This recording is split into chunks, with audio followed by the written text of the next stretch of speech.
Hi, y'all. Yes, my son and I are sick. So, that great to get some time off, and of course, ill, sick as can be. I saw this. Does God exist? If so, why do you believe he exists? I haven't seen the whole thing. I'm watching it with you guys right now, actually. But I had seen that this was in my queue because I'm subscribed to Grizzy Hendrix.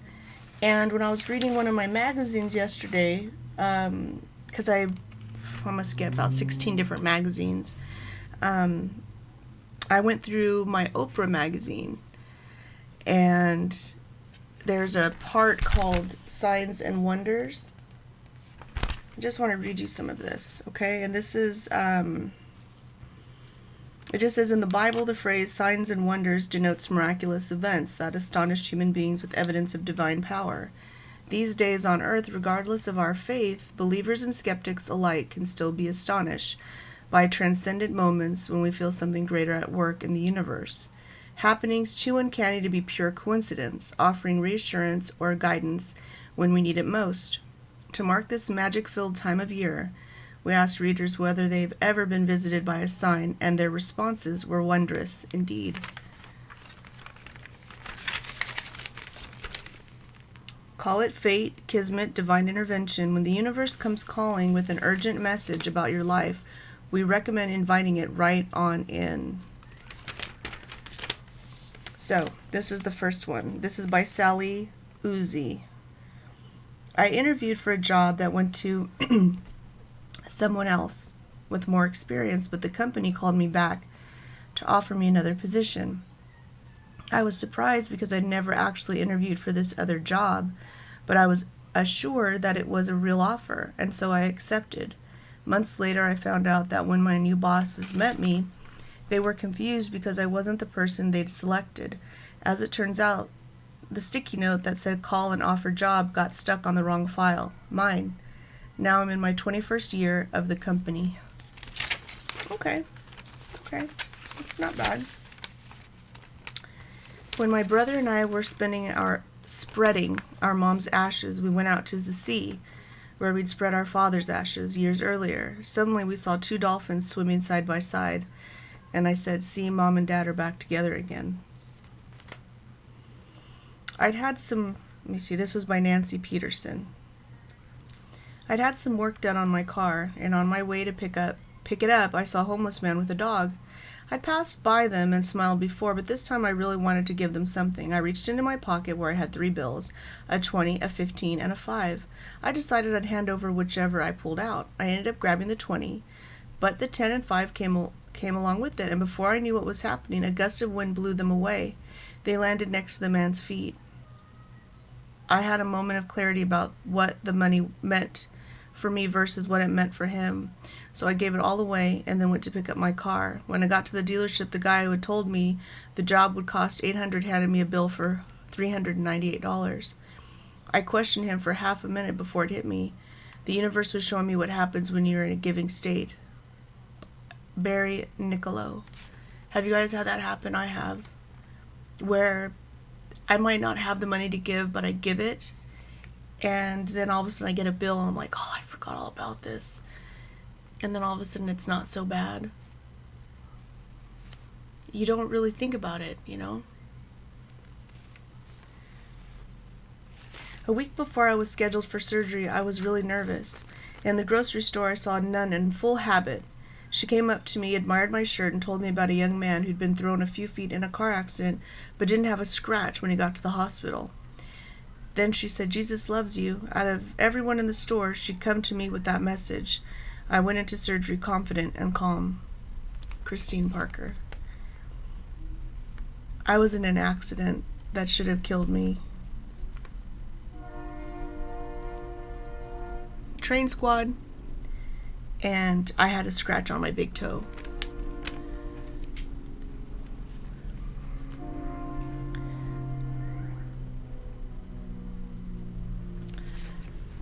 If you guys have any stories, make sure you write them down.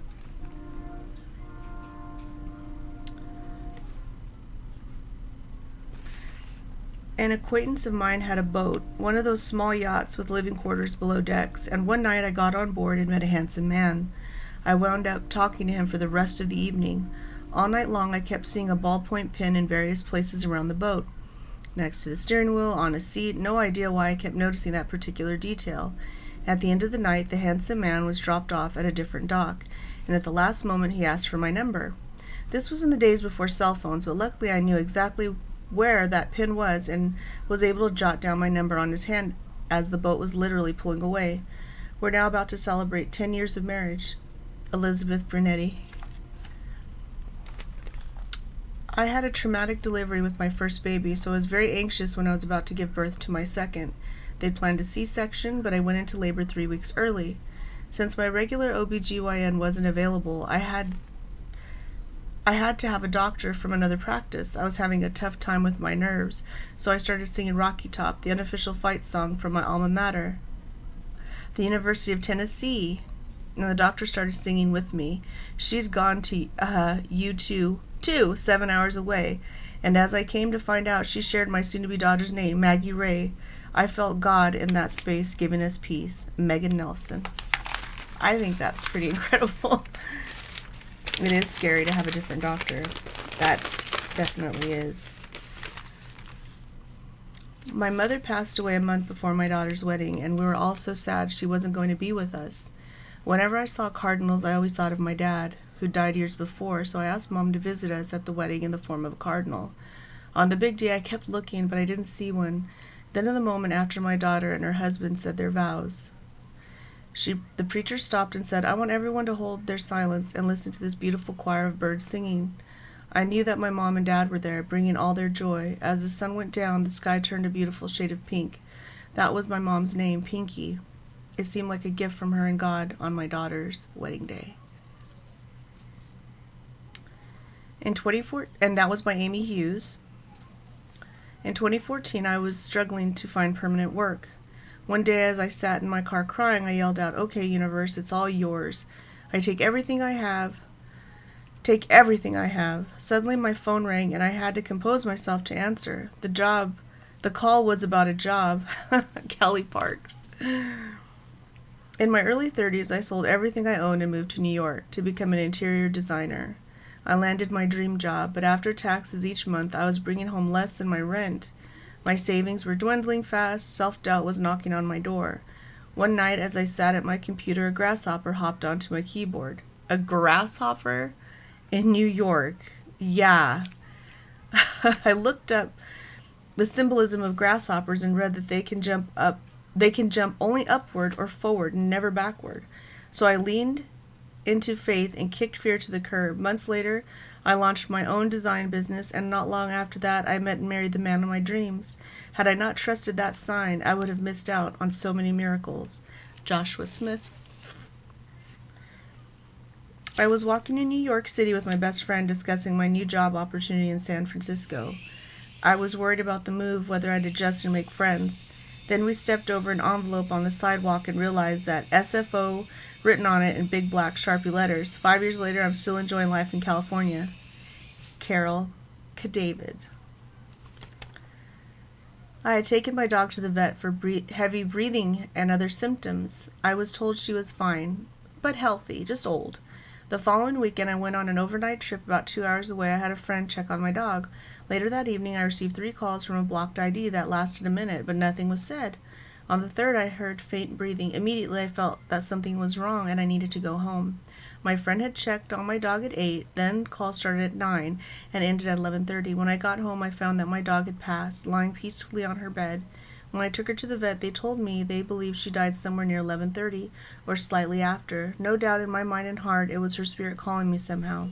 She knew how much I loved her and she wanted to say goodbye. Stacy Mitch. I was an unhappy lawyer who had been running from my dream of being a writer. However, one summer morning I decided that if I got a specific sign, I'd start putting together the portfolio I needed to get into the MFA program.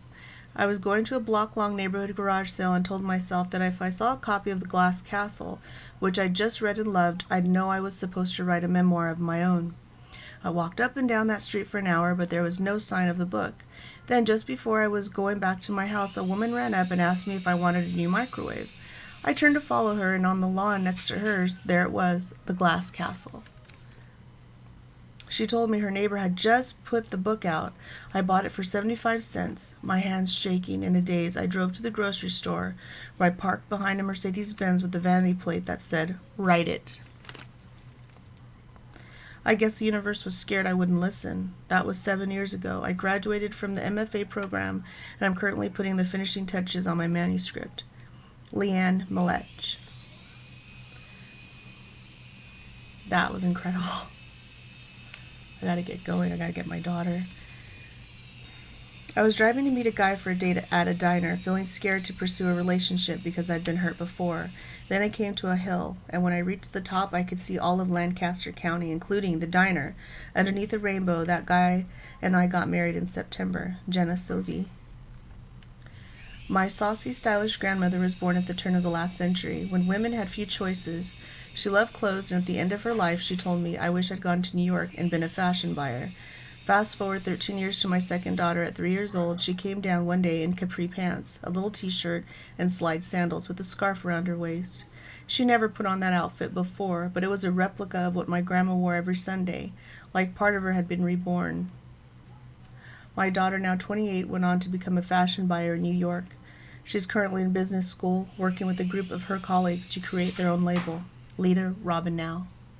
I believe in that. There's lots of times where somebody reminds me of somebody that's gone, or even my own children will do something that's so out of character. Before a close friend of mine passed away in 2004, she informed me that I would have another child. I didn't want to hear that. I already had 2 boys. My youngest was 6 months, and I was done. In the years after my friend died, I started having dreams in which my mom, who died while I was in college, would be sitting on my bed pregnant, or I'd be holding a chubby little girl. Then in 2007, I was going through drawers and found 2 unused pregnancy tests I'd had since I got pregnant with my youngest. Who keeps those things that long? They'd expired, but I took one anyway. When I saw the plus sign, I actually laughed. I decided to use the other in the morning, when the test was supposed to be more reliable. When I got another plus sign, I was no longer in denial about all the signs that came before. Barbara Bailey Munoz.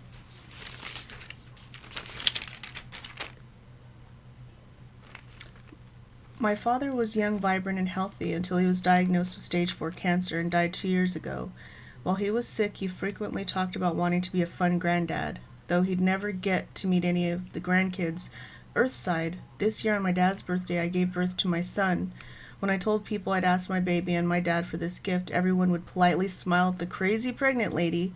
My son was due a week later, but I believe the universe, my father, and my son wanted to make it known that my dad had met our little guy before I ever held him in my arms.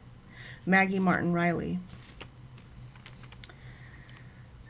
I have a history of depression, and I was struggling to come out of a particularly difficult episode. Then one evening, when I went to find something in my armoire, all the shelves, which had been precariously held in place, collapsed.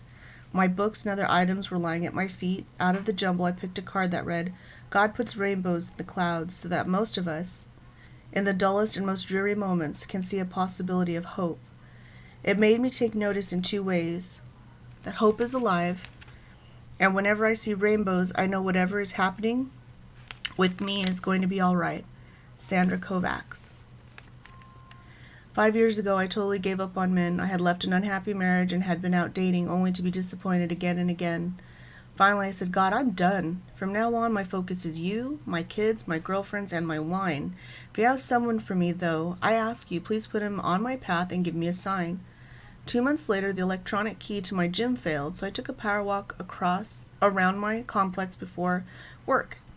A man was loading his SUV. He said, "Good morning, how are you?" His energy was supremely different from that of the other men I'd met. He seemed driven by his heart, not his ego. He felt like a long-lost friend. I ran into him a few more times that week, and we shared deep conversations at our complex's pool. He asked my kids' names, and I said Morgan and Jaden. He pointed to his kids and said Morgan and Aiden. Eventually, he asked me out, and now we're engaged. God put him in my path and gave me a sign, just like I'd asked. Donna Criqui. One Monday night in October of 1989, I came home with my arms filled with groceries. My husband and kids were watching football, and as I unloaded the bags and began to prepare dinner, I was feeling so grouchy. The time had changed. It was already dark. I grumbled that the light was out in the oven, and my husband yelled, and this really sounded like me, kind of, because there is a light that's out over my oven. And my husband yelled, "Should have told you to get a new bulb before you went to the store." He was killed in a car accident the next day. A few weeks later, my first day back to work and into this sad new life, I pulled myself out of that lonely bed and headed for the dark kitchen. When I turned the corner, the light in the oven, which I hadn't replaced, was shining brightly. On the morning I needed it most.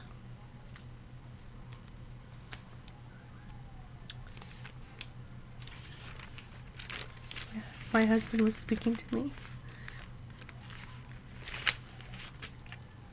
Deb Cyril. Okay, I'm gonna go get my daughter, guys. I hope you enjoyed those. I thought those were neat. Obviously I didn't read a lot of them, but some I did. See you guys later.